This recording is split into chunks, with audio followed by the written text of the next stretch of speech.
Nostredens, Pierrot, tu t'es trouvé là, bien à point. Paltienne, il ne s'en est pas fallu l'épaisseur d'une épingle qu'ils ne se saillandaillent tous deux.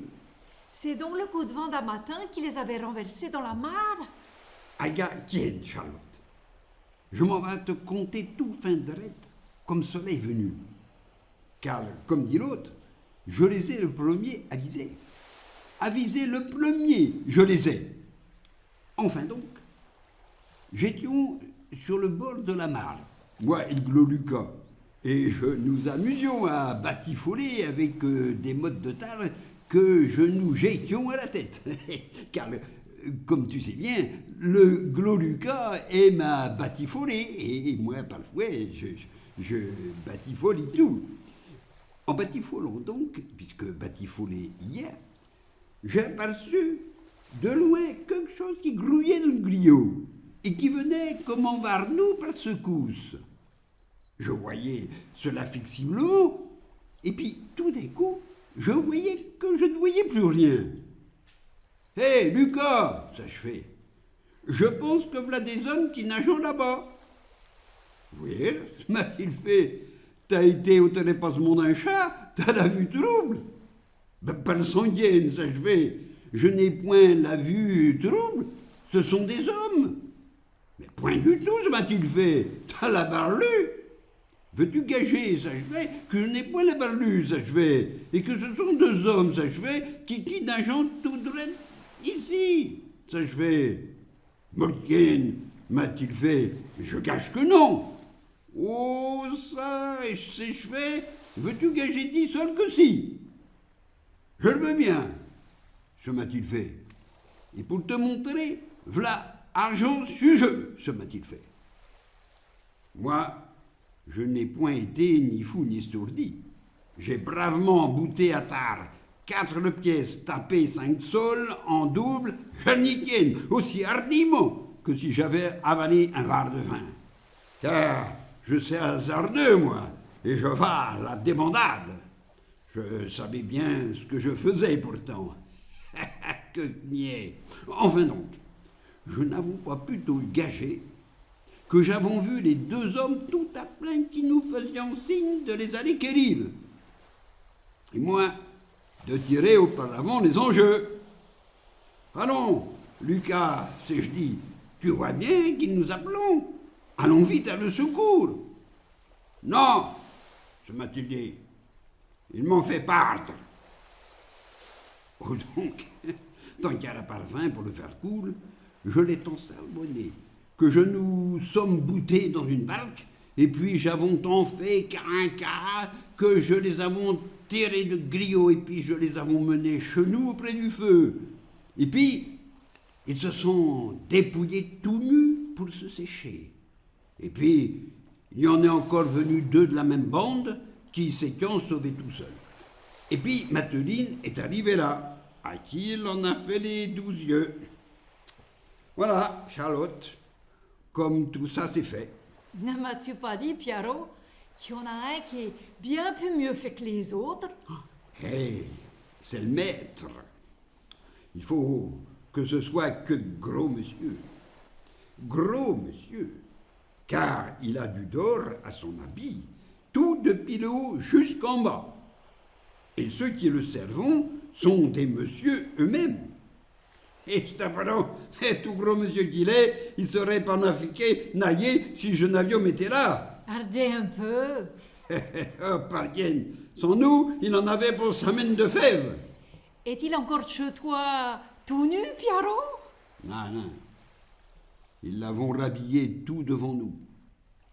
Mon Dieu, je n'en avais jamais vu s'habiller. Que d'histoire et dont Gigornio boutons ces messieurs-là les courtisans. Je me perdrais là-dedans, pour moi, si j'étais tout ébobie de voir ça. Tiens, Charlotte, ils avons des cheveux qui ne tenons point à la tête. Ils boutons ça, après tout, comme un gros bonnet de filasse. Ils ont des chemises qui ont des manches où j'entrerions tout brandi, toi et moi.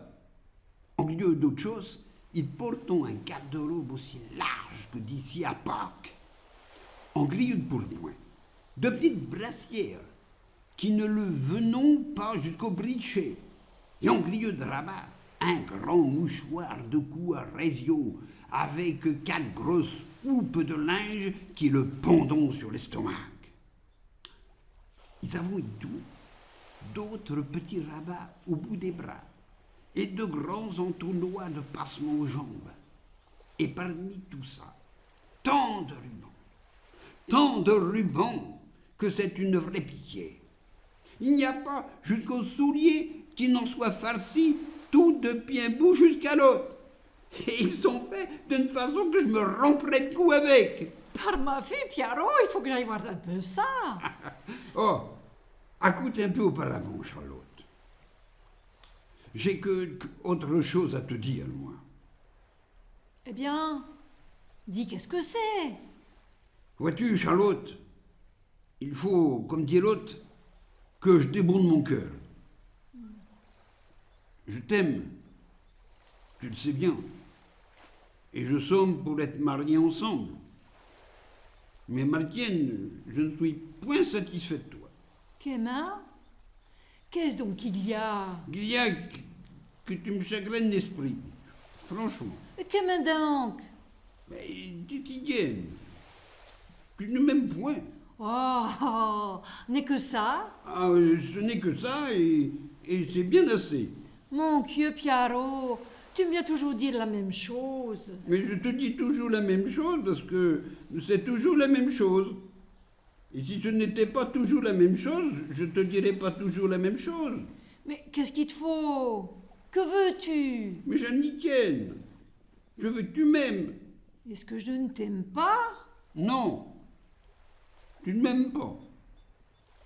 Et si je fais tout ce que je pille pour, ça, je t'achète sans reproche des rubans à tous les marchés qui passeront. Je me romps le cou à taler des niches et des marles. Je fais jouer pour toi les vielleux quand se vient ta fête. Et tout ça comme si je me frappais la tête contre un mur. Vois-tu, ce n'est ni bio ni honnête de n'aimer pas les gens qui nous aimons. Mais mon Dieu, je t'aime aussi. Oui, tu m'aimes d'une belle dégaine. Qu'aime donc veux-tu qu'on fasse? Je veux que l'on fasse comme l'on fait quand l'on aime comme il faut. Ne t'aimais-je pas aussi comme il faut? Non. Quand ça est, ça se voit. Et l'on fait 1000 petites singeries aux personnes quand on les aime du bon du cœur. Regarde la grosse Thomas, comme elle est à sauter du jeune Robin. Elle est toujours autour de lui à l'agacer et ne le laisse jamais en repos. Toujours à l'y fait que kniche ou l'y baille, que taloche en passant. Et l'autre jour, qu'il était assis sur un escabeau, elle fut le tirer de dessous lit et le fit choir tout de son long par terre. Jarny, v'là où l'on voit les gens qui aiment. Mais toi, tu ne me dis jamais mot. T'es toujours là, comme une vraie souche de bois. Et je passerai 20 fois devant toi que tu ne te grouillerais pas pour me bailler le moindre coup, ou me dire la moindre chose. Ventretienne, ce n'est pas bien, après tout. T'es trop froide pour les gens. Que veux-tu que j'y fasse?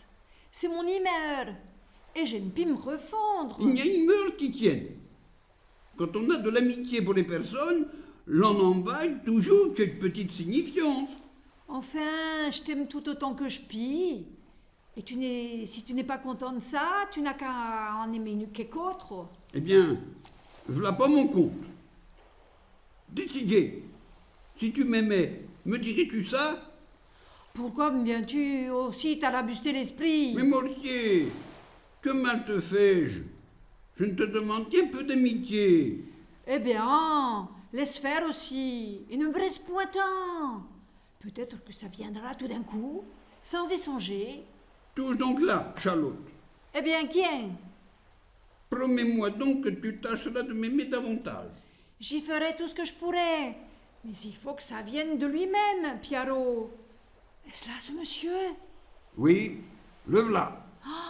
Mon Dieu, qu'il est gentil. Et que ça aurait été dommage qu'il eût été naillé. Je reviens tout à l'heure. Je m'en vais boire Chopin pour me rebooter tant soit peu de la fatigue que j'ai eue. Nous avons manqué notre coup, Sganarelle. Et cette bourrasque imprévue a renversé avec notre barque le projet que nous avions fait.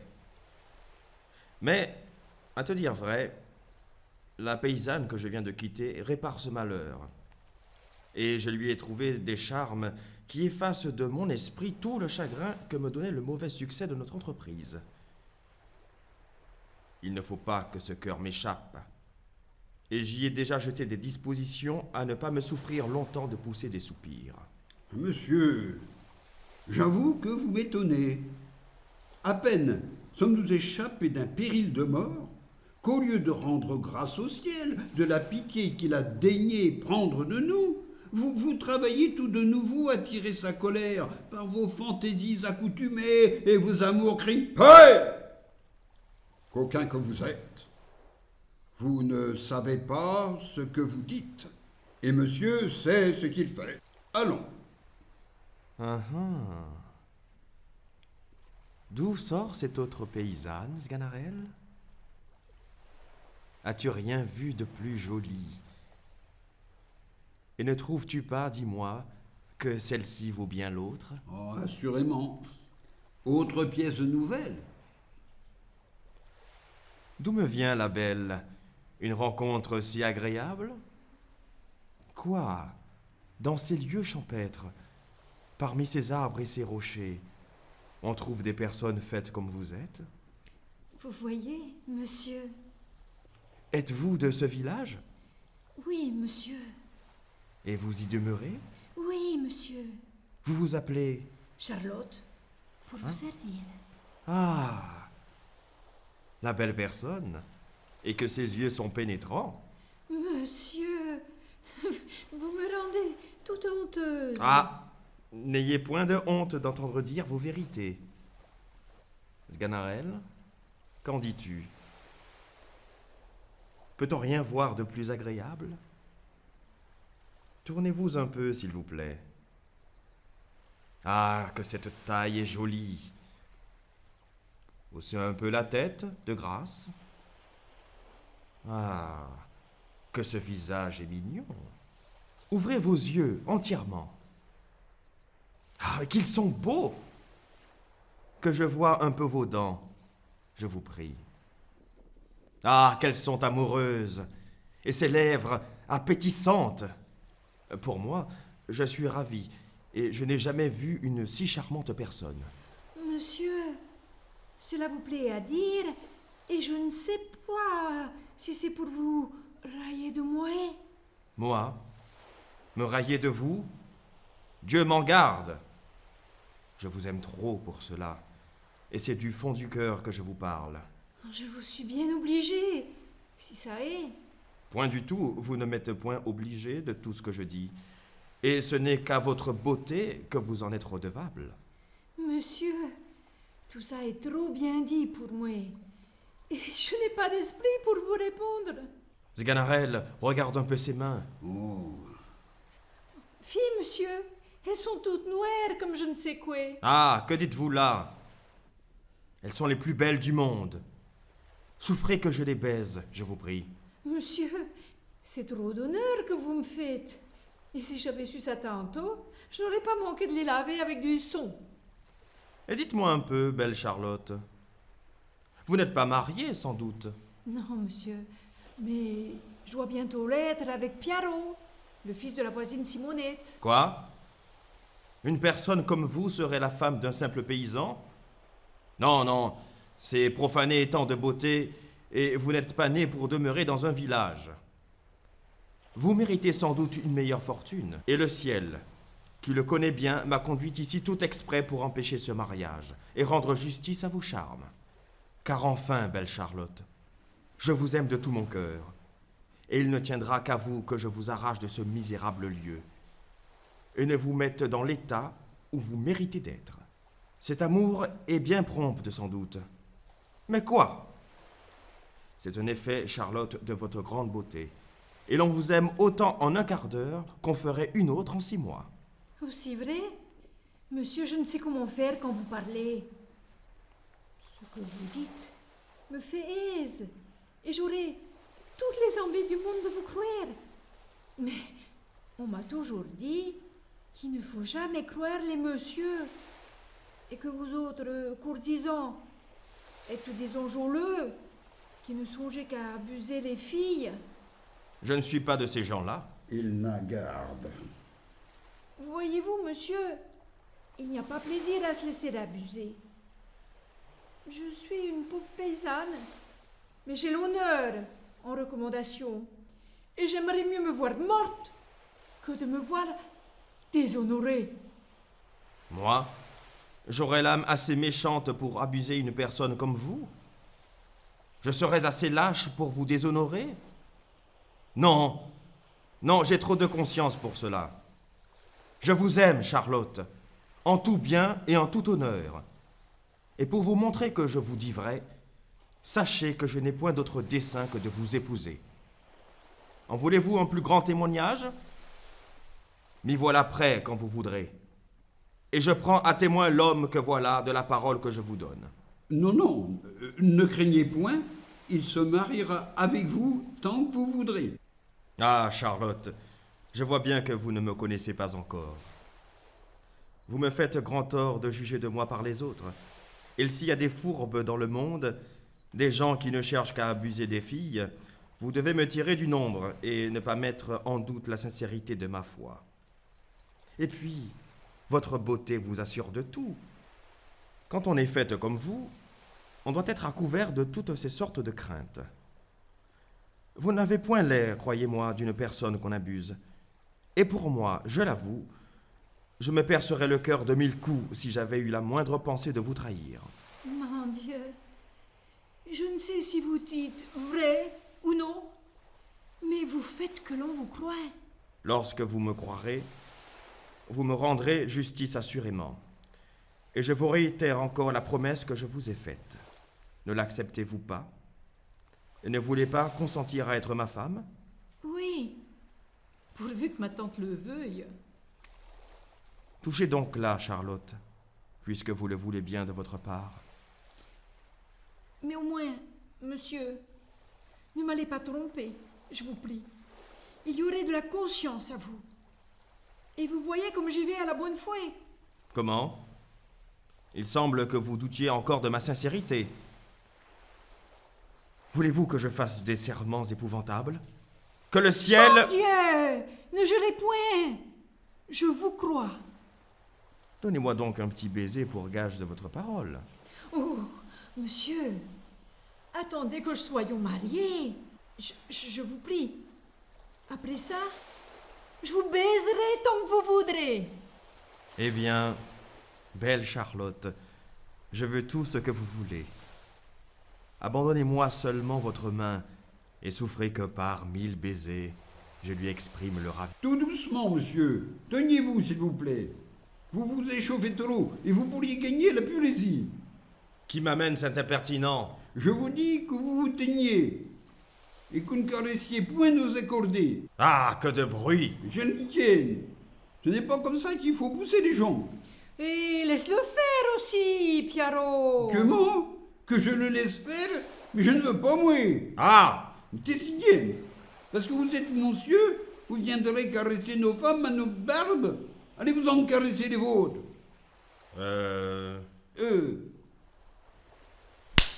Décidez. Ne me frappez pas. Oh, Janitier, Vendredier, mes palsonniers, Mordienne. C'est pas bien de battre les gens. Et ce n'est pas là la récompense d'avoir sauvé d'être naillé. Pierrot, ne te fâche point. Mais je veux me fâcher. Et t'es une vilaine, toi, d'endurer contre cajole. Oh, Pierrot, ce n'est pas ce que tu penses.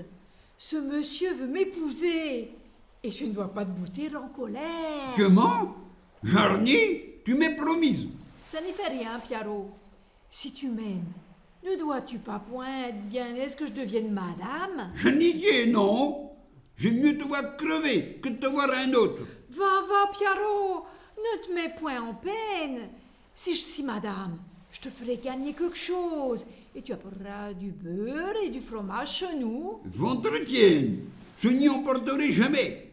Quand tu m'appellerais 2 fois autant. Et donc, comme ça que t'écoutes ce qu'il te dit? Mortienne, si j'avais su ça tantôt, je me serais bien gardé de le télé du griot. J'y aurais bagné bon coup d'avion sur la tête. Qu'est-ce que vous dites? Je le dis gaine. Je ne crains personne. Attendez-moi un peu. Je me moque de tout, moi. Voyons cela. J'en avons vu bien d'autres. Ouais. Et monsieur, mais laissez là ce pauvre misérable. C'est conscience de le battre. Écoute, mon pauvre garçon, retire-toi et ne lui dis rien. Je veux lui dire, moi. Ah, je vous apprendrai. La peste soit de Marouf. Te voilà payé de ta charité. Je le nie. Je dois dire à Satan tous ménachi. Enfin, je m'en vais être le plus heureux de tous les hommes. Et je ne changerai pas mon bonheur à toutes les choses du monde. Que de plaisir quand vous serez ma femme, et que... Aïe, aïe, aïe, aïe, aïe. Monsieur, que faites-vous donc là avec Charlotte? Est-ce que vous lui parlez d'amour aussi?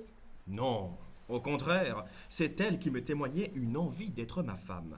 Et je lui répondais que j'étais engagé à vous. Qu'est-ce que c'est donc que vous voulez, Mathurine? Elle est jalouse de me voir vous parler, et voudrait bien que je l'épousasse, mais je lui dis que c'est vous que je veux. Quoi? Charlotte? Tout ce que vous lui direz sera inutile. Elle s'est mis cela dans la tête. Qu'est main donc, Mathurine? C'est en vain que vous lui parlerez. Vous ne lui ôterez point cette fantaisie. Est-ce que... Il n'y a pas moyen de lui faire entendre raison. Je voudrais... Elle est obstinée comme tous les diables. Vraiment? Ne lui dites rien, c'est une folle. Je pense... Laissez-la là, c'est une extravagante. Non, non, il faut que je lui parle. Je veux voir un peu ses raisons. Quoi? Je gage qu'elle va vous dire que je lui ai promis de l'épouser. Je... Gageons qu'elle vous soutiendra que je lui ai donné parole de la prendre pour femme. Oh là, Charlotte, ce n'est pas bien de courir sur le marché des autres. Ça n'est pas honnête, Mathurine, d'être jalouse que monsieur me parle. C'est moi que monsieur a vu la première. S'il vous a vu la première, il m'a vu la seconde et m'a promis de m'épouser. Eh bien, que vous ai-je dit? Je vous baise les mains. C'est moi et non pas vous qui l'a promis d'épouser. N'ai-je pas deviné? À d'autres, je vous prie. C'est moi, vous dis-je. Vous vous moquez des gens. C'est moi encore un coup. Le v'là qui est pour le dire si je n'ai pas raison. Le v'là qui est pour me démentir si je ne dis pas vrai. Est-ce, monsieur, que vous lui avez promis de l'épouser? Vous vous raillez de moi. Est-il vrai, monsieur, que vous lui avez donné parole d'être son mari? Pouvez-vous avoir cette pensée? Vous voyez qu'elle le soutient. Laissez-la faire. Vous êtes témoin comme elle l'assure. Laissez-la dire. Non, non, il faut savoir la vérité. Il est question de juger ça. Oui, Mathurine, je veux que monsieur vous montre votre bec jaune. Oui, Charlotte. Je veux bien que monsieur vous rende un peu camuse. Monsieur, videz la querelle, s'il vous plaît. Mettez-nous d'accord, monsieur. Vous allez voir. Vous allez voir vous-même. Dites. Parlez. Que voulez-vous que je vous dise? Vous soutenez également toutes deux que je vous ai promis de vous prendre pour femme. Est-ce que chacune de vous ne sait pas ce qui en est, sans qu'il soit nécessaire que je m'explique davantage? Pourquoi m'obliger là-dessus à des redites? Celle à qui j'ai promis, effectivement, n'a-t-elle pas en elle-même de quoi se moquer des discours de l'autre? Et doit-elle se mettre en peine pourvu que j'accomplisse ma promesse? Tous les discours n'avancent point les choses. Il faut faire et non pas dire. Et les effets décident mieux que les paroles. Aussi n'est-ce rien que par là que je vous veux mettre d'accord. Et l'on verra, quand je me marierai, laquelle des deux a mon cœur. Mathurine, laissez-lui croire ce qu'elle voudra. Charlotte, laissez-la se flatter dans son imagination. Mathurine, je vous adore. Charlotte, je suis tout à vous. Oui. Mathurine, tous les visages sont laids auprès du vôtre. Charlotte, on ne peut plus souffrir les autres quand on vous a vu. J'ai un petit ordre à donner. Je viens vous retrouver dans un quart d'heure. Je suis celle qu'il aime, au moins. C'est moi qui l'épousera. Ah, pauvre fille que vous êtes. J'ai pitié de votre innocence, et je ne puis souffrir de vous voir courir à votre malheur. Mais croyez-moi, l'une et l'autre, ne vous amusez point à tous les contes qu'on vous fait, et demeurez dans votre village. Je voudrais bien savoir pourquoi Sganarelle ne me suit pas. Mon maître est un fourbe. Il n'a dessein que de vous abuser, et en a abusé bien d'autres. Et en a abusé d'autres. C'est l'épouseur du genre humain. Et cela est fou. Et quiconque vous dira cela, vous lui devez dire qu'il en a menti. Mon maître n'est point l'épouseur du genre humain. Il n'est point fourbe. Il n'a pas dessein de vous tromper. Il n'en a point abusé d'autres. Ah, mais tenez, le voilà. Demandez-le plutôt à lui-même. Oui. Monsieur, comme le monde est plein de médisants, je vais au-devant des choses. Et je leur disais que si quelqu'un leur venait dire du mal de vous, elles se gardassent bien de le croire et ne manquassent pas de lui dire qu'il en aurait menti. Sganarelle. Oui, monsieur est homme d'honneur, je le garantis tel. Mais ce sont des impertinents. Monsieur, je viens vous avertir qu'il ne fait pas bon ici pour vous. Comment? 2 hommes à cheval vous cherchent, qui doivent arriver ici dans un moment.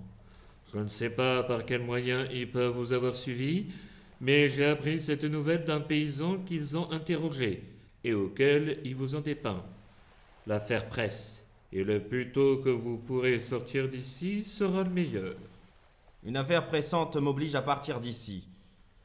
Mais je vous prie de vous ressouvenir de la parole que je vous ai donnée et de croire que vous aurez de mes nouvelles avant qu'il soit demain soir. Comme la partie n'est pas égale, il faut user de stratagème et éluder adroitement le malheur qui me cherche. Je veux que Sganarelle se revête de mes habits et moi... Mais monsieur,